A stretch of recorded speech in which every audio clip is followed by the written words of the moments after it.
Well, it's been exactly 3 weeks since the catastrophe in Haiti. Haiti's government, such as it is, says at least 200,000 were killed in the quake, though frankly their numbers, they don't have any idea. While aid is pouring in, rebuilding from the rubble is going to take years. We all know that. The quake has shattered lives in the United States as well. The East Flatbush section of Brooklyn here in New York is one of the largest Haitian populations in the United States. I went there today just to see how the community is holding up. In this Haitian American community in Brooklyn, New York, the aftershocks of the earthquake are still being felt. There continue to be vigils for the dead, and at businesses like the Caribbean Market, money and supplies are still raised for the living. At Radio Soleil, a local Haitian American station, the earthquake and its aftermath are all they talk about. In terms of the impact here, I don't think a lot of Americans don't understand. I mean, everybody who is Haitian American knows somebody who everybody is impacted, and in a very immediate and direct way. Everybody is impacted. Just yesterday I learned that a good friend of mine, we went to school together, he was a very bright student. I just learned this morning that my friend got killed. Every day you hear stories of this type. Do you worry that media attention is going to drift away and that things will just be as they always have been? That is the biggest challenge. That is our biggest fear. Outside this popular Haitian restaurant, everyone we met had lost someone. I still have friends that are missing.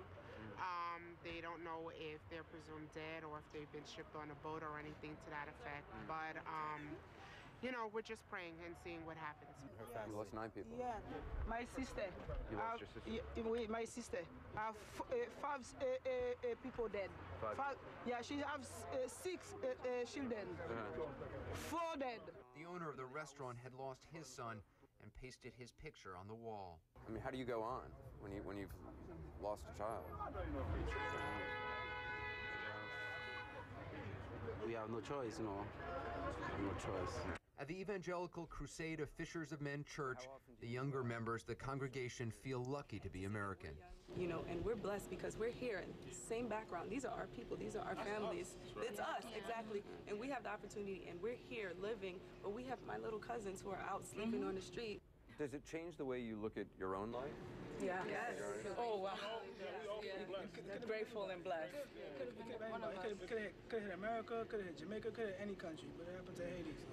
Like, there's no difference between me and them. The only difference is that I live in America.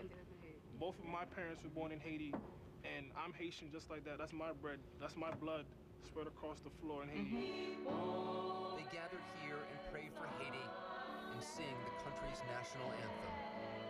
A song of strength and hope, a song they hope their Haitian relatives can hear.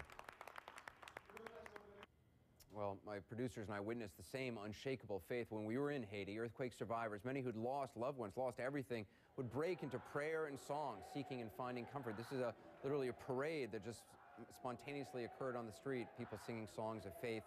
Tonight we want to dig deeper in our Big 360 interview with Joel Osteen, senior pastor of the Lakewood Church in Houston. His congregation funds 2 missions in Haiti, and his brother Paul, a surgeon, has just returned from Haiti.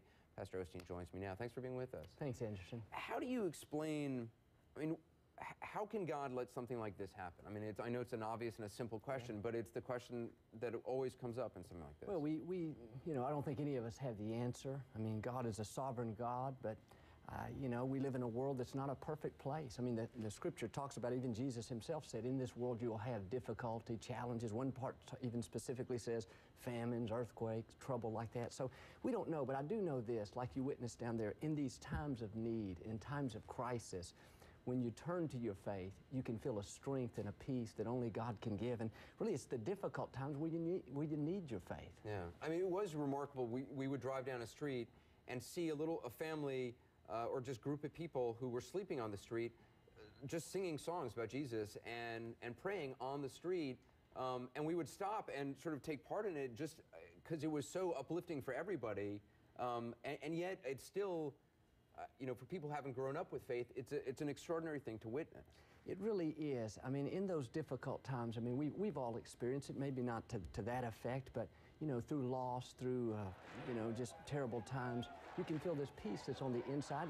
It doesn't really seem to make sense, but it's, you know, it's what I believe is the presence of God in you, giving you the strength to overcome. And, you know, the Bible talks about, you know, God will give you beauty for your ashes. You know, they're in those dark times where we're believing that they're going to come out, and that's the hope that we try to give people, and I think that's the hope that they feel. It seems so, I mean, it's so unfair, though. I mean, just because you happen to be born in a different, you know, because I was born in the zip code I was born in, my life is monumentally better than someone's life there. My life is better than most people in New York City. But I mean, it's just completely random just because I happen to be born into this zip code. I mean, why, again, it's a dumb question, but why are the things which are so unfair allowed to happen?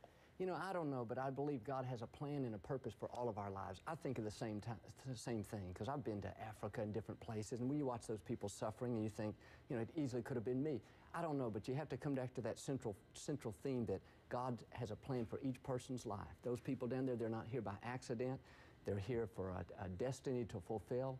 I think when you believe that no matter where you are, you can rise higher, that you have a purpose. Do you ever question your faith? I mean, have you ever had an event which really made you question your faith? You know, I really haven't, and I don't say that because I'm super spiritual, but, you know, I've grown up in this. And well, if you're not super spiritual, I don't know who is. Well, I don't want to sound super spiritual, okay. But, you know, I've grown up in this, and, you know, we've had difficult times. My mom facing cancer, and, you know, every week, we had a big church, so every week, you know, I pray for little babies that have cancer or that, you know, just terrible situations, and you know, it makes your heart go out to them, but it doesn't necessarily make me question my faith. It lets me pump hope into him more than ever to say, God has you in the palm of his hand. You know, trust him. He'll give you the strength. Doesn't always come out the way we'd like. I mean, I'd love for all those people to have been spared, but obviously it wasn't. But you know what? We believe that even when it looks like it's out of control, that God is still in control.